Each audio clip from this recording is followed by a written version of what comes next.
This isn't a sermon, exactly, but I'm a preacher, so it's probably going to sound like one. So let me begin by just reading a text that I want to frame my talk, Keith's talk, and really this whole series. So this is 2 Corinthians chapter 10, verses 4 to 6. These are the words of God.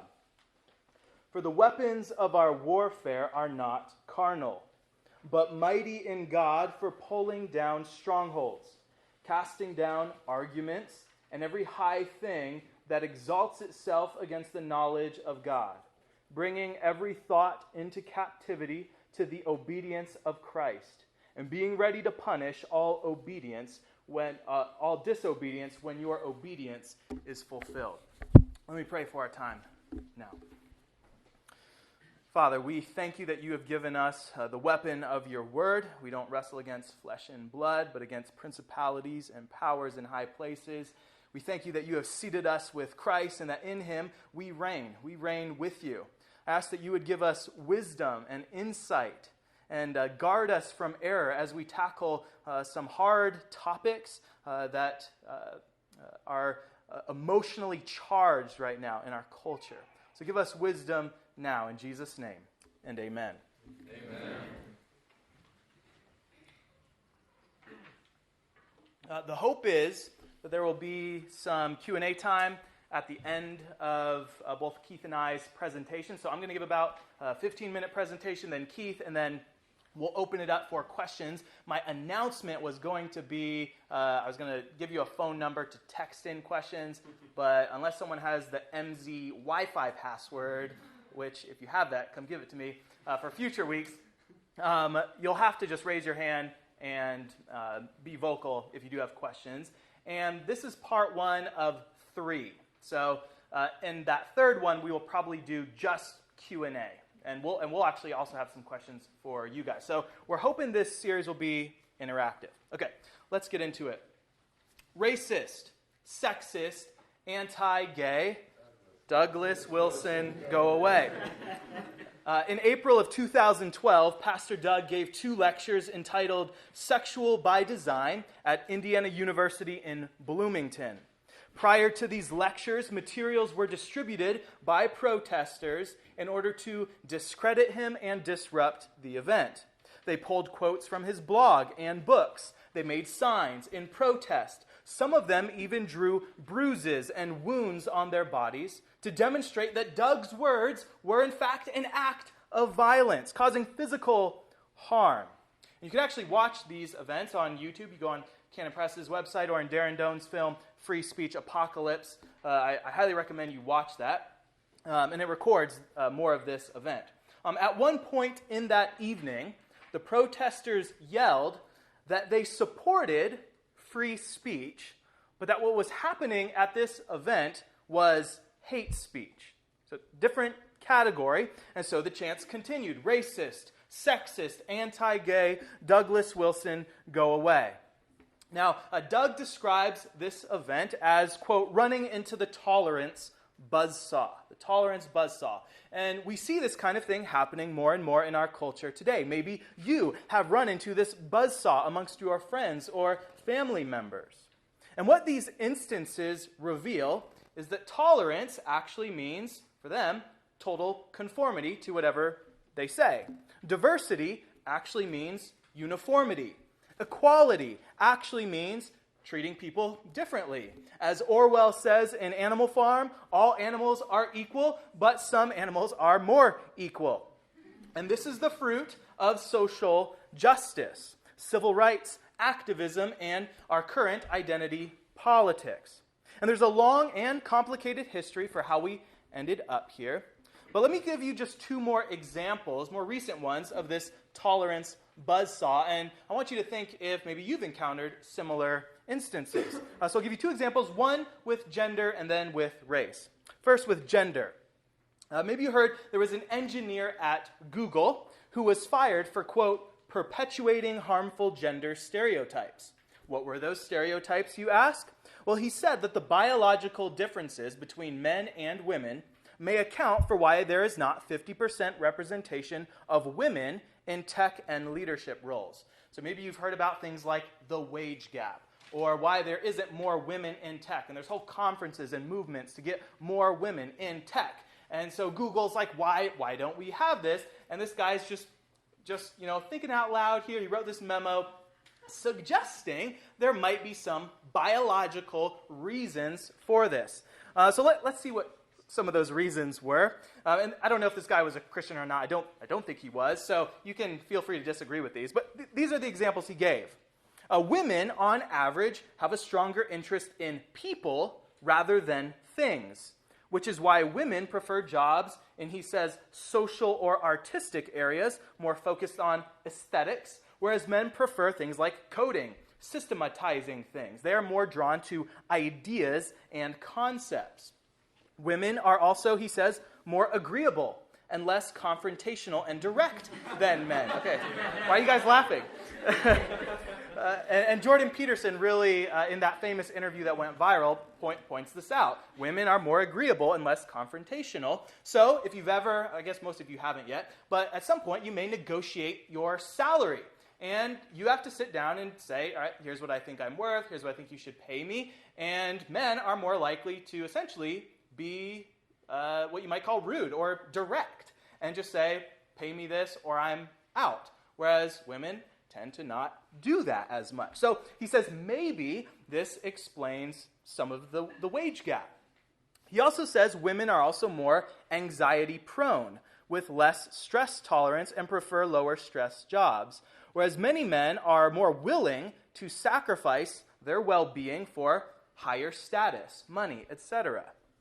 Now, whether you agree that he's right about those things or not, this used to be called simply having an opinion. But for Google, this is sexism. This is perpetuating harmful gender stereotypes. This is male privilege, and it is oppression. And so, what happened to him for thinking these things? They fired him. And if you think about even the concept of a stereotype, it means that most people thought that before. Right? So you actually were in the majority of people thinking this, and now he's becoming, Google's trying to create them as a minority. Another example I saw just a couple days ago, and maybe you have seen this too, was a recent Black Lives Matter protest in which the protesters were saying that if you don't put your fist up in solidarity with them, then you are a white supremacist. And there's this lady who's just, sitting at a table, and she just refuses to do this. So she's being yelled at by mostly white people, saying that if she doesn't put her fist up, she is a white supremacist, and they're chanting in the background, no justice, no peace, white silence is violence, they say. So remember that. Words, silence, or lack of words is for them violence. So that's happening in our world right now. Have any of you guys encountered this before? Maybe in your family, friends, social media? Can I just see a rate? Am I talking to people who are totally insulated from these events? Okay. Now, that's happening in our world, and at the same time, we also have a bunch of churches that are all about social justice. Many have self-identified as woke churches. And the question used to be, is that a spirit-filled church? Is that a talking in tongues church? Is that a conservative or a liberal church? But now the question is that a woke church or not? And whole churches are splitting over these issues. Eric Mason, he's a pastor who wrote a book called Woke Church. So maybe he's the one who kind of coined this movement. And there's this other guy named Ligon Duncan, and maybe you know who he is, but he's a prominent PCA conservative, for the most part, pastor. So people say, Tim Keller's liberal, and Ligon Duncan's like the conservative one. And Ligon Duncan wrote the foreword to this book, Woke Church. It's a book that I have read. Books also, like White Fragility and How to Be an Anti-Racist, are on the top 20 best-selling books on Amazon right now. And as I was researching this, I thought, okay, I wonder what's number one. Any idea what number one book is, best-selling book right now on Amazon? That's up there. Michelle Obama's book has been up there for a while. This is a book that I guess I had seen, but I didn't really know anything about. And I had the fun time of researching it. I thought, oh, this is perfect for you. So it's a book called Untamed by Glennon Doyle. Has anyone heard about this? Okay, a few people. So I hadn't heard about this because I'm a Christian, and I saw this. Just kidding. So this is a book by Glennon Doyle, which is all about liberation and female empowerment. I ordered it so I could read it, and I'll tell you more about it once I do. But I thought, what is this book about? What's the hype? So I just read some of the reviews so I could get a feel for it. And one person says, this is a testament to self-love with an endearing coming-out story at the center. Will delight readers. That was Publishers Weekly. They call it a book about liberation, and I think they call her like the patron saint of female empowerment. So, we're attaching religious significance to this. And if you notice, as you read these reviews, there's this language of freedom and liberation that constantly comes up. Something that used to be associated with like actual slaves going free now applies to 40-year-old white women, apparently. Get liberated. Now, I was wondering, okay, who is this Doyle? And this is a must-read for self-love. So who is this woman? So I looked it up. Doyle used to be married and has 3 kids. She has 3 kids. Okay, she's divorced. Maybe there's a good reason for that. But apparently now she's married to a woman. I guess like a famous MLS or women's soccer player. And apparently that woman also used to be married to a different woman. So she's divorced from her husband, has 3 kids. And so I'm guessing the coming out story is that. All right, so I'm thinking, what is female empowerment? What is being untamed? Apparently, it's being able to divorce your husband, I guess be bisexual, and marry another woman. And that's the number 1 bestseller right now. So someone is buying these books and reading them. So there's wokeness on race, there's wokeness on gender, there's wokeness in the world, and there's even wokeness in the church. I actually used to be a part of and helped plant a church that would now be considered a woke church. We were all about being multicultural and racial reconciliation. And so this is something that I've been thinking about, wrestling with, having conversations with people. I still am friends. I know these pastors and just disagree with them. But I used to be in this world all the time. And I've been thinking, okay, what does social justice actually mean? And that's kind of what I want to tackle in this series, Keith and I together. I want to help you start to think more biblically about race, social justice. When the next cop shooting happens, what should you think about that? What should we think about Glennon Doyle's book and female empowerment? How should we think about it? There are really real injustices in this world, and Christians should fight them. And it's really easy for you to just say, the world's going crazy, I'm just going to do my thing. But you know what Jesus says in the Sermon on the Mount? He says, seek first the kingdom of God and what? His righteousness.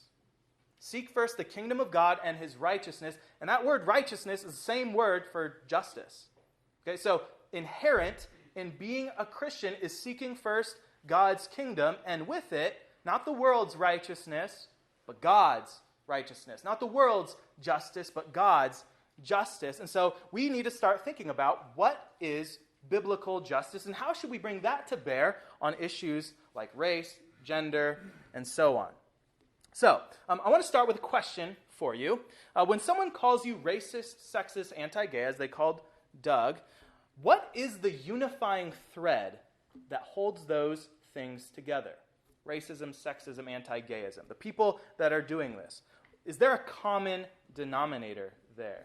So I'll just give you a sec. Does anyone want to just hypothesize why race, sex, anti-gay, why these are all kind of together as an issue? Jane? Because it all points to your identity. Okay. Okay. Yeah, it all points to your identity. Other ideas, or does anyone want to elaborate on that besides Keith? Because that's probably like your whole talk. Any other ideas? Yeah, Thomas. They're minorities, or have been minorities. Okay. Yeah, so the funny thing, Vodi Bakum came out here and gave a talk called Why Gay is Not the New Black, and he pointed out something that I never thought about. He's like, there's more women in America right now, and yet they're treated as a minority class. And I was like, yeah, that's true. They're numerically the majority, but they're having this minority status. Good. Any other, maybe one more person? Yeah, Esther. I hear a lot of how they're the oppressed groups. Okay. Yeah, so that kind of goes on along with minority. So you're being subjugated or oppressed by a majority culture. Okay. Good answer. I guess I don't have to give this talk. You guys are well informed. So I think those are good explanations and correct. I think there are a few other explanations, some historical, the way civil rights and second-wave feminism unfolded in the 60s. There's a whole historical argument for how we got here. There's also the whole project that was begun and continues with critical theory, which Keith and I will probably talk more in depth about later on. But tonight, what I want to do is just give you a really simple and short biblical religious framework for understanding what is happening in our culture right now. So here's the principle I want you to take home and internalize as you do cultural analysis, as you are being trained up as adults to go capture culture. You need to be able to read what's happening. And so take this principle to heart. Whenever there is a change in the laws of a land, so we had Obergefell, same-sex marriage is a thing now. So whenever there's a change in the laws or morality of a land, there has most certainly been a change in the gods. Okay? So religion is the fountainhead, and law, culture, music, movies, all those things are downstream from it. So if you're downstream and you're saying, these are the movies, these are the laws we're making, you should look and think, what is the God that is the source of all of these downstream effects? Okay? So we need to think Christianly. Religion is upstream from everything, and this is because God created us in his image, and we are therefore inherently and inescapably religious. We are inherently worshiping creatures, and everyone all the time is worshiping someone or something. And Psalm 115 says that you are becoming like whatever thing you are worshiping. Cultures, more and more, become like whatever God they are worshiping. Now back to my question. How would I answer what that unifying thread is? And I want to argue that the common denominator that ties these woke ideologies together, that explains why those books are on the Amazon bestseller list, and why those students in Bloomington chose the labels of racist, sexist, and anti-gay to silence Pastor Doug, the common denominator there is a common religious commitment to humanism. Humanism. Humanism is the religion of fallen man. It has many manifestations, whether it's Islam or Buddhism or atheism. Those are all humanistic. From a biblical perspective, you either worship the one true and living God or you worship idols. And what is man's favorite idol? Himself. My mother-in-law is an amazing woman, and my wife tells me that growing up, if the girls were spending too much time in front of the mirror getting ready, she would tell them, stop worshiping yourself. Right? Stop worshiping yourself. And I love her for that, right? Let me give you a sample of humanism from the humanists themselves. Don't just take my word for it. I'm going to read you a series of quotes from a guy named Jean-Paul Sartre, who was a French philosopher, novelist, and activist, and he died in 1980. And he says in a talk he gave in 1946 called Existentialism is a Humanism, the following. So here's your dose of humanism from Jean-Paul Sartre. He says, there is no human nature because there is no God to have a conception of it. Man simply is. End quote. Man is nothing else but that which he makes of himself. Right? That's like a Nike slogan or something. Right? He says, Dostoevsky once wrote, if God does not exist, everything would be permitted. And that, for existentialism, is the starting point. And if indeed existence precedes essence, there is no objective reference point for human nature, then man is free. Man is freedom. In response to a man trying to decide whether to go to war or stay back and care for his mother, Sartre tells him this, you are free, therefore choose. That is to say, invent. No rule of general morality can show you what you ought to do. You should go to this guy for advice. He says, invent. And then he goes on and says, if I have excluded God the Father, there must be somebody to invent values, referring to himself. So there's no God. You invent your values. And now here he gets poetic. In life, a man commits himself, draws his own portrait, and there is nothing but that portrait. It goes on. Life is nothing until it is lived. There you go. But it is yours to make sense of, and the value of it is nothing else but the sense that you choose. So this is Sartre. And for Sartre, man makes himself. There is no God, and so he says man is free. There is no God to give laws or define morality or even human nature. So man can invent his own laws and morality and define who he wants to be. And this is not a new idea. This is the oldest lie, the oldest idea. It's what Satan tempted Adam and Eve to do, to become their own gods, to determine and judge for themselves what is right and wrong. In the garden, Satan offered us something.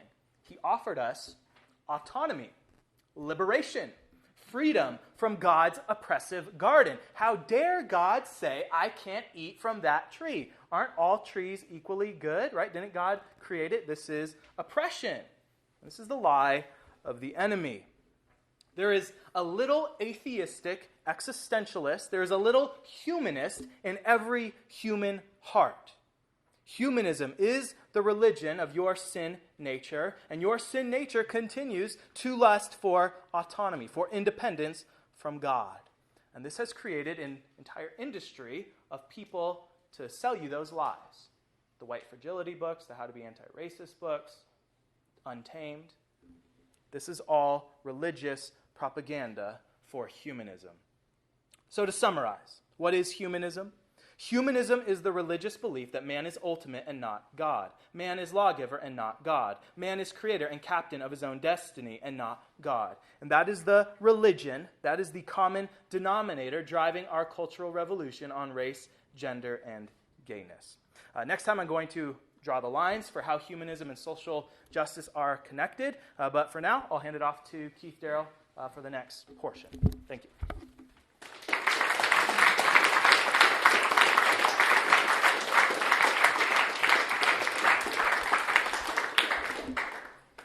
All right, never mind. I had a phone call coming in, and I wanted to record myself. So if I get talking, we'll be here for a while. So I'm going to try to keep it tight. For those of you who don't know me, I'm Keith Darrell. I do open air preaching on college campuses. So I'm usually traveling around the United States preaching at this point. But right now, with the COVID and the Rona and all that sort of jazz, not really hitting the road. I was in Bozeman this week, which was actually a really good meeting, especially all things considered. There were some students who were pretty humble and pretty open to the reception of the gospel.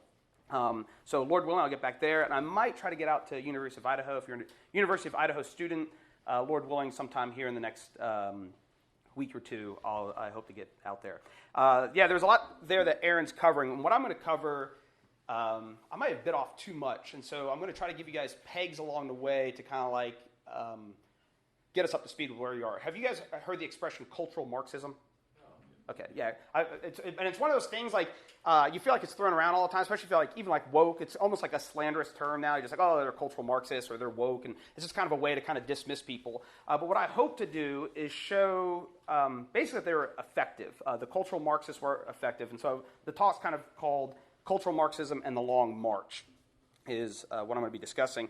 And so when Aaron brought up the topic of racist, sexist, anti-gay, me preaching on a college campus, I don't think a single day has gone by in the last 10 years I haven't been called a racist, sexist, homophobe is usually what I'm called. And what's kind of fascinating to me was in 2016, I felt like there was a huge upheaval in our culture. I was preaching out at Washington State University, and it was the first time, like, I think Bruce Jenner became Sally, what is it? What is it? Caitlyn. It became Caitlyn Jenner. And that was like, and that was at the beginning of the year. And one of the things that was really funny at that time that no one knew what to do with, you had Rachel Dolezal, who's up at Spokane, who was like the white girl leading the NAACP. And so like, here's Bruce Jenner becoming Woman of the Year, and then Rachel Dolezal is being sold out. Now, my hunch is there's more in common between a white woman and a black woman than there is a white man and a white woman, biologically, and all that entails. So that was kind of fascinating. So I'm preaching out at Washington State, and it was the first time I heard that there were 66 different genders. And I'm just preaching, and a girl's mad at me for believing in male and female. And I honestly had never heard this before. And she blurts out, "How dare you? There are 66 different genders." And I go, 67's too liberal, 65's too conservative, and she goes, "Oh." And so she just heard 66 and she was running with it. She had no idea where she got that number from, but that's what she was going with. And so I was preaching in Southern California, and this was at, I believe it was Cal State Fullerton, and it was a pretty good meeting, and I was finishing up my day, and I just kind of made the comment a little bit offhanded. I was like, "Oh, if you become a Christian, you just got to prep yourself to be called a racist, sexist, homophobe." And everyone there laughed, like, like believer or non-believer. And I was like, like I was kind of thrown out because I get called that every day, but I wasn't expecting everybody there to kind of basically be in agreement. Like, yes, that is the identity of a Christian. So when you guys go and do evangelism and stuff like that, you're sitting there going, "I'm not a racist, sexist, homophobe." But to the average person who disagrees with you, you are a racist, sexist, homophobe. So you have to think through that when you go to evangelize. And for me, kind of the whole 2016 was a big thing. That was obviously election year. So it was right around this time, 4 years ago, I'm preaching at Colorado State University. And I can't help but to imitate. I'm not trying to mock. I don't know how to do this. So there's a kid comes out, and I'm preaching, and he has his giant Frappuccino, something like that. And he yells out, "You're out here preaching Christian supremacy, which is white, male, heteronormativity." He takes a sip of it.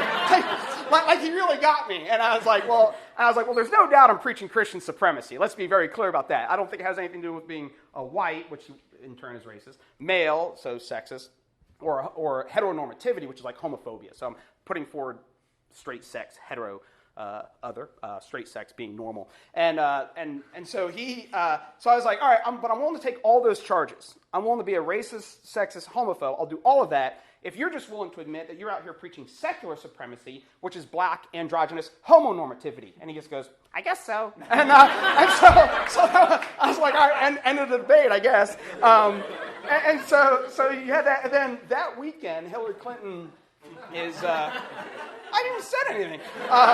So Hillary Clinton is campaigning, and she gave her famous, to be grossly generalistic, you put half of Trump supporters into a category. They're racist, they're sexist, she's flying around, homophobes, they're Islamophobes, and blah, blah, blah. And so all these categories were kind of lumped in together as she was presenting it. And then that next week, and here's the thing for me that was like, okay, something's in the water. And it was obvious because I'm hearing it every day. But that following week, our federal government, like the Human Civil Rights Commission, I think is what it was, U.S. Commission on Civil Rights, came out with a thing called peaceful coexistence. And if you Google U.S. Civil Rights Commission and peaceful coexistence, you'll find this thing. And what was interesting in there is the guy who's like the chairman of it, he says this. The phrases, and so this is in the context of, so like if you're familiar, like in Indiana when some of the homosexual stuff was being pushed, and, sorry, I don't know why it's talking to me. Sorry about that. What Indiana was appealing to was their religious liberty, and that's why we're able to, discriminate in our hiring processes. In their words, we'd be discriminating between a heterosexual and a homosexual, and they were using the context of religious liberty and religious freedom. So the gentleman, the chairman, whose name is Martin Castro, says, the phrases religious liberty and religious freedom will stand for nothing except hypocrisy so long as they remain code words for discrimination, intolerance, racism, sexism, homophobia, Islamophobia, Christian supremacy, or any form of intolerance. Religious liberty was never intended to give one religion dominion. Yeah, it was. Give one religion dominion over other religions or a veto power over the civil rights and civil liberties of others. However, today, as in the past, religion is being used as both a weapon and a shield by those who are seeking to deny others equality. And so if you take that, and then Aaron mentioned the lady who wasn't raising her hand, she was being berated by a bunch of people. I'm not sure exactly. I saw several clips, but you can hear them yelling, "Are you a Christian? Are you a Christian?" And so it's just fascinating how all this stuff is kind of bundled up. And so you have to be prepared to be like, here's all this stigma to you as a Christian. And so how do you go out and interact with people who radically disagree with you on all those fronts? And so kind of like tied into humanism, like what is this all related to and what it's all about? It boils down to power. Every discussion you're going to have if you're doing evangelism on a college campus is ultimately going to turn into kind of the grand says who, but everything is perceived as power dynamics. And what that basically looks like is, in our culture, even right now, if you hear the term whiteness, it's not really about you being white. It's about the society that your ancestors has constructed around white. And so you had these privileges as white people. That's why they would just say, well, there's white privilege, because the laws and everything else are constructed by white men particularly. Therefore, you can smash the patriarchy, you can deconstruct whiteness. They'll ask questions, like the woke church will ask, can white people, or can whiteness be saved, or can white people be saved? And so you kind of have all these categories that they're kind of working through. And so what I want to talk about is, in short, kind of cultural Marxism and kind of how we got a little bit to the place where we are. And obviously in 10 minutes I'm being grossly, whatever Hillary said, grossly reductionistic is what I'm being. But to get there, let me just say that you want two ideas in your head if you're college students, even if you're not college students. One of those terms is modernism, and then the other term you're probably more familiar with, or at least hear more often, is postmodernism. Very common term, hear it every day on a college campus, or it's at least being thrown about. And so for modernism, the basic idea is that there is reason and science provides accurate, objective, reliable foundation of knowledge. And so for the modernists, they want to be scientists, and they're like, nope, this is the way the real world is, and we understand the real world. And reason, kind of the age of reason, set us free. And so they're throwing off the traditions of Christianity. They're throwing these things off, and man himself being the measure of all things, but he was still kind of a de facto God at this point. And then go on that reason transcends and exists independently of our existential, historical, cultural context. Now, that's pretty key. So when you think of modernism, think of reason, that this faculty called reason is this universal faculty that transcends and exists independently of our existential, historical, cultural context. It is universal and true. Now, where the postmodernist comes along and kind of, just as the the Enlightenment and the modernists threw off God and they enthroned reason, the postmodernist, kind of starting with Nietzsche a little bit, comes along and just kind of throws off reason. See, and there's a guy named Richard Rorty who says that the Enlightenment treated reason as a quasi-defined faculty, and the postmodernist comes along and says that's simply not there. That's why you often feel like you're having irrational discussions with people, like when someone's like, not to be crass, but like, you know, you're like, you're a man, and they're like, I'm a woman, you know what I mean? And like, it just seems inherently contradictory. Just as Rachel Dolezal, everybody knew it was a contradiction, but somehow with the man-woman thing, that's because they want all of our thinking to have been socially constructed. There is no real thing called reason that you ought to submit to. All you have is the way white people think, or the way black people think, or the way women think. That's why every single day on campus, I'm an effing white male. And that just shows, like, I just show up and I'm imposing all my beliefs on other people as the white male. But on the flip side, the obvious problem with that is, well, why should we listen to the black female? Why should we listen to the white female, or the trans, or if all we're doing here is a power game, why should you guys be muted? You know what I mean? Just lean into it. That's kind of a little bit of the point, is you have to learn to lean into that thing. And so if you just get like the basic idea of modernism, postmodernism, and then we have this guy named Karl Marx. And so if you're going to use the term cultural Marxism, the reality of it is it's not really that related to Marxism. If you take Marx in the purest sense, it's not. But one thing that's kind of interesting is Marx was kind of in between being a modernist and a postmodernist. And what I mean by that is he thought there was this universal story that history was class struggle. You had the proletariat and the bourgeoisie, and all of history up to this point has been class struggle. So there's a universal narrative of what it means to be a human being and be participating in this world. But on the flip side, he also really pushed home this idea of ideology. And so when people get woke, what you kind of had were people who were they were locked into their class consciousness. And so you had the bourgeoisie who basically hypnotizes everybody. And so the proletariat sitting there, and they're not woke to their condition of being slaves because they've been educated by the bourgeoisie. They're the ones who control all the means of production and everything else. And so basically everybody's kind of been brainwashed by them, but then they become woke to their situation and then set free. So with that as a little bit of a backdrop, this is Frederick Engels, who wrote the Communist Manifesto with Marx. And it's kind of funny, they have this catechism, it's called Principles of Communism. It's basically like a WCF for commies. And so the question is, what is communism? Communism is the doctrine of the conditions of the liberation of the proletariat. And so basically, it might sound fancy, but all it is saying, look, the proletariat, they're enslaved. This whole proletariat class, they're enslaved to the bourgeoisie, and what communism does is, kind of tying into what Aaron was saying, throws us off to be free. So how can we get these oppressed people to be free? And what's interesting is one of their catechism questions is, in what way do proletarians differ from slaves? The slave is sold once and for all. The proletariat must sell himself daily and hourly. The individual slave, property of one master, is assured in existence, however miserable it may be, because of the master's interest. The individual proletarian property, as it were, of the entire bourgeois class, which buys his labor only when someone has need of it, has no secure existence. The existence is assured only to the class as a whole. And so I read all that from this standpoint that, in our heads, hopefully, when you think of Marxism or communism, you're like, evil, bad. But if you can put yourself in their shoes, what they think they're doing is a liberation project. And so, if you can try to give somebody the benefit of the doubt, you're sitting there going, okay, the Marxist has a liberation project. And all of us can agree that there is oppression in the world, that there are people who even look after the orphan and the widowed and don't oppress people. There's tons of that all throughout Scripture. So we can agree, in a sense, with what the Marxist is saying. The problem with the Marxists is really the whole way that they're kind of structuring the debate, which we'll get into a little bit more in our next discussion. But where the cultural Marxism comes in is this. I can't remember where this quote is from, but it says, Marx and Engels discussed ideology as the ideas of the ruling class intended to distort or mystify how they're exploiting and oppressing the proletariat. And so what is Marx? So what is cultural Marxism? About 100 years ago, you had a group of men.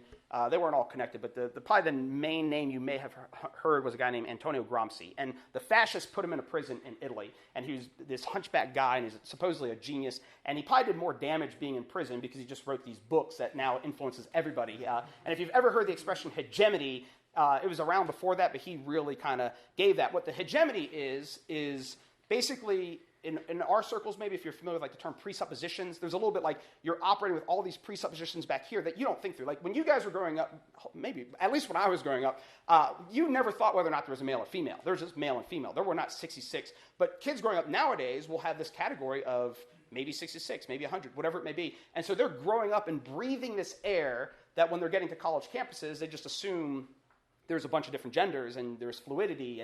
And even at this point, last year when I was preaching up in Vermont, they didn't even want me using the term homosexual anymore because it's too static. And they want to be queer because that way queer allows you to move around however you want to move, whereas homosexuality is like a fixed identity, which in their heads were too modernist for them. So I just thought it was kind of fascinating. But there's a guy named Mark Sidwell who wrote a book, and it's tied into this, so if you're sitting there 100 years ago and you only have a Marxist revolution taking place in largely the Soviet Union and kind of the Eastern Bloc places, why is this happening in Europe? And what Gramsci basically concluded was it's the culture. So what you have to do is reorient the culture. What we have to do is take over the culture, and then downstream we can get our Marxist revolution on, but we're kind of tied because of the reality of what the culture is. So he kind of came up with this idea of hegemony, and what you have to do is basically deconstruct this thing. And Mark Sidwell says this: a successful revolution, they claimed,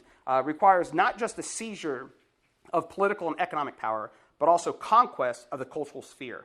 Culture, everything from art and entertainment to religion and morality, social and sexual norms, is, they argued, a sort of factory, one that mass produces consent for our political way of life. Therefore, to undermine free market capitalism in the West in favor of a socialist revolution, cultural Marxists called for like-minded revolutionaries to seize the means of cultural production. So think about that for a second. If 100 years ago you're a poor laborer, what do you want to do? You want to seize the means of capitalism. You want to seize their production.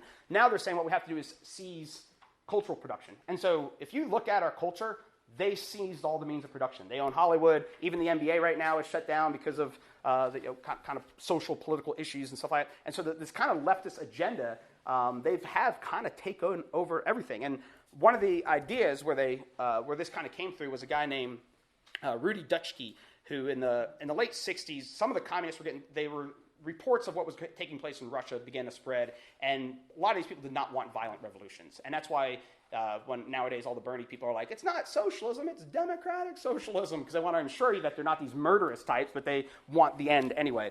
And so what Dutschke came up with was this idea called the long march through the institutions. And we kind of have a little bit of that mindset here, that we want to go get jobs in Hollywood, that you want to write good books, we want to deconstruct things and kind of set the tempo in cultural production. And so if you're listening, I think, to a lot of this stuff, you realize effectively how it helps our culture or affects our culture, but it's also something that we as Christians are seeking to do. But there's one other guy, I'll read this and then we'll wrap up to the Q&A. There's a guy named Herbert Marcuse, and he says, this is to Dutschke, and he's one of these key, if you've ever heard of the Frankfurt School or critical theory, This guy's a key player to that. He says, let me tell you this, that I regard your notion of the long march through the institutions as the only effective way. He goes on to say, to extend the base of the student movement, this is from his book, Counter-Revolution. Rudy Dutschke has proposed the strategy of the long march through the institutions, working against the established institutions while working within them, but not simply by boring from within, rather by doing the job, and so becoming computer programmers and everything else. So that's why oftentimes, even in the church, you're like, why is that uber liberal even in the church? Because what do you have to do? You take over the institutions, including the church. And so then you begin to permeate all of society and everything else.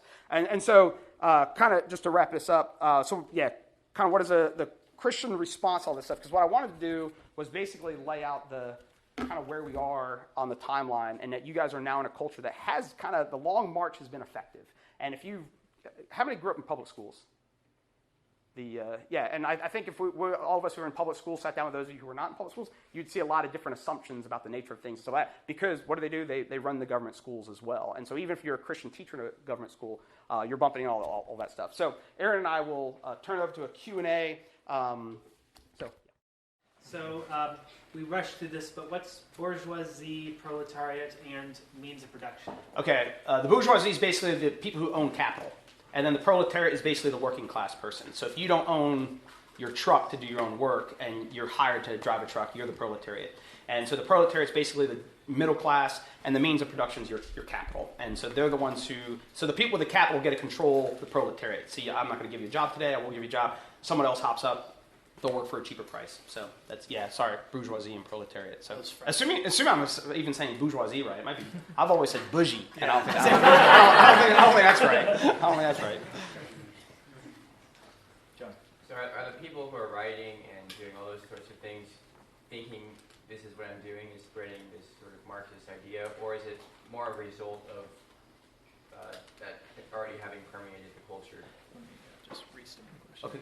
So I think Jonah's question, if you didn't hear it, is kind of how self-conscious are these people who are doing this cultural takeover as they're doing it? Is that? I would say most aren't that self-conscious. They do have categories like equality, justice, that they just kind of, no justice, no peace. So they kind of have some categories that they place it in. But I don't think they know the end is going to be capitalism or Marxism or some system in between. And one of the things that's kind of fascinating with, amidst their takeover, we have socialist elements to our economy. We're not a full tilt Marxist economy. So it's kind of fascinating. So you have your Bezos, who's like a billionaire, still kind of buying in and feeding this sort of stuff. So that's one of the things that's pretty fascinating with it.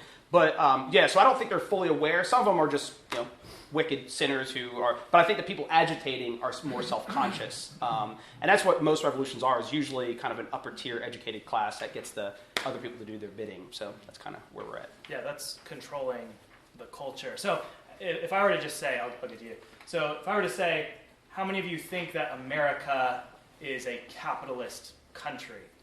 Like, what would you say? Like, yeah, kind of. Yeah, in general, most people associate capitalism with the whiteness, right? Capitalism is this oppressive power structure, and yet when you actually look at our culture and what a lot of them are asking, they want reform. The areas they want reform in are not capitalist; they're actually socialist. So I'll give you an example: government schools, that's socialism. Okay, it's run by the government. You don't even get to choose whether you pay taxes or not to support that. And they're saying we need more money, we need to reform the schools. Well, they're the ones who actually own the schools. And then other examples of this would be things like welfare and social security. So there's actually a lot of socialism in our country at the same time that they're saying America is this capitalist nation that needs to be overthrown. Cool. So you were talking about, you were kind of explaining the communist from his own perspective and encouraging us to see him from his own perspective. And earlier on you were talking about I forget male or female, that was talking about the 66 genders. Mm-hmm. And you talk about that and we all laugh. But is there a benefit to trying, even something so ridiculous as 66 genders, is there a benefit to try to get into that person's shoes as well and understand it from the inside out? And if so, what is that benefit? Yeah, do you want to repeat the question? Or I'll just... I think it was loud enough. Okay. I would say there's a huge benefit, even from an evangelism standpoint, that the person coming up to you who... And not so much...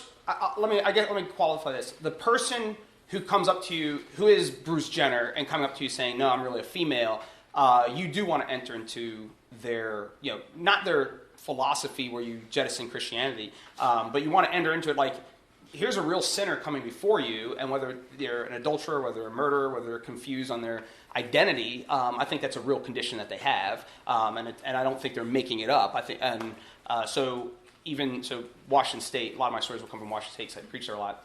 But there was a young man, interesting enough, 2 weeks prior I was preaching to him, but it was her. It was the first time I was interacting with a guy on campus that I thought was a female, and was asking really good questions. I even thought the Spirit was moving. I was like, wow, they're really humble and receptive. And what was interesting with it is they asked me about the Gospel of Thomas, and the Gospel of Thomas ends with how women have to become men to enter the kingdom of God. I was like, how silly is the Gospel of Thomas? You need to become a man to enter the kingdom of God. I was like, you are a man. So 2 weeks later, comes up to me, and we're interacting on it, and I kind of explained that so it was kind of like if there was an eating disorder. So if someone comes up to you with an eating disorder, you can be like, okay, I can understand that. So I feel like you can understand someone coming up to you with some sort of body dysmorphia sort of thing. So I think it's important to understand the 66. You just realize how arbitrary they are. So you have your intellectual class; it's just kind of completely arbitrary. But when you're dealing with a real person before you who is wrestling with those things, that's where you want to enter in more than the pseudo-intellectual person who's just arbitrarily picks 66 out of a hat and doesn't know how to respond to 67 or 65. So,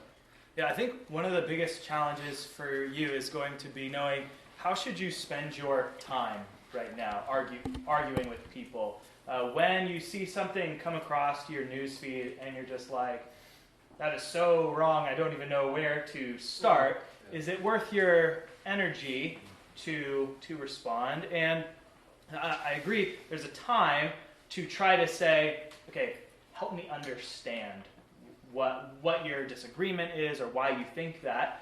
And yet, right now, when there's a mob, right, when there's a riot, there's no reasoning with them. And you have to, I think, you need the Spirit of God. That God is the one who changes hearts. You need to be walking and keeping in step with the Spirit and discerning when they actually have an ear to hear, or the way Jim Wilson, I think, says it is, when their eyes are open to even listening to you. Otherwise, you are probably wasting your time, and it would be better spent, building up the body of Christ, or finding the people who actually you have social capital with, your friends, your roommates, family members that you disagree with. Do it with those people that you have real skin in the game with, rather than the anonymous trolls who you have no idea, you'll never meet them in real life. One more question. So, an encounter I had once was this summer, working at the fireworks booth that was by Rosar's. This guy came up, obvious cross-dresser, real weird, and he asked if we would trade him some fireworks for a flower he had. And thought he even said like, oh, I thought I could work my feminine wiles on you. And I was caught off guard enough. I did not have a chance to really respond in the way that I probably should have. My brother even just ran away.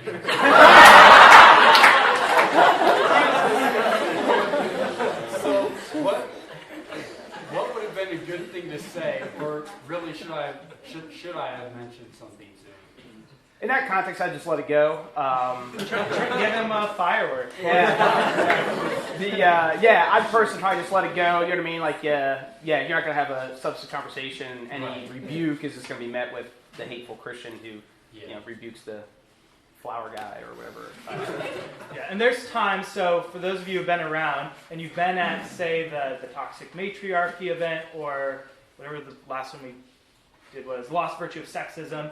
So there's certain people there who are there simply to express their angst. It's kind of a religious zeal they have. You see this also when Doug gave the talk. They're not there to have a conversation with you.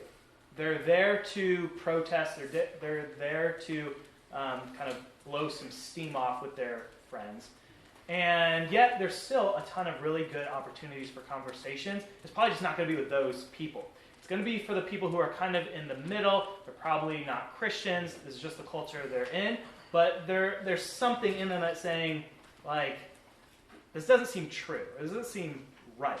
The cool thing about being a Christian is you have reality on your side. Right? You have the truth on your side. And we'll get into this in future sessions, but as you're interacting with people, you can just ask them questions like, is that true? Is it true? Mm-hmm. And a lot of times, we can do the by what standard, you can get into all sorts of things, but you have the truth, and you should be seeking the truth, and shouldn't be afraid of the truth if all truth belongs to God. Yeah, and tied in with that, when I was mentioning the modernism and postmodernism thing, you should be able to leverage your postmodernism when you're dealing with the modernists in a way. Because as Christians, we are saying, yeah, there is a universal logos. Is it logos or what do you guys say around here? Whatever y'all say. But yeah, Jesus is, in John 1:1, he's the logos. And so he backs the cosmos. So you do have a universal personal logos that's backing the universe. What you don't have is just a materialist version or an enlightenment version of that. So in that sense, we're kind of like the modernists in that we have this universal that is backing the cosmos, but we're also like the postmodernists in that we want to critique the modernists and see how they get to their universal logic and all that sort of stuff.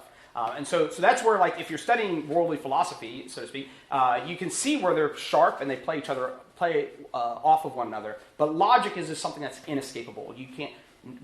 The postmodernists can't talk, I can't talk, no one can talk without using logic. Because if all my words can mean they're opposite, we're done communicating. And I was at Colorado State, I think it was the same time with the kid with the drink, the Frappuccino. There's a lady there who was complaining I was, I think, way too much like a Westerner. I was a white Western male, I'm thinking way too much like a Westerner.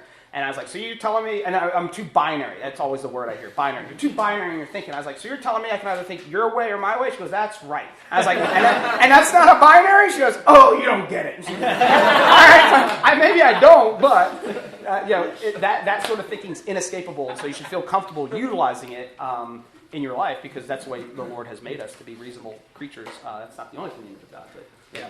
Well, with that, why don't we pause there? Let's stand, sing the doxology, and then Matt will come up and give a couple announcements.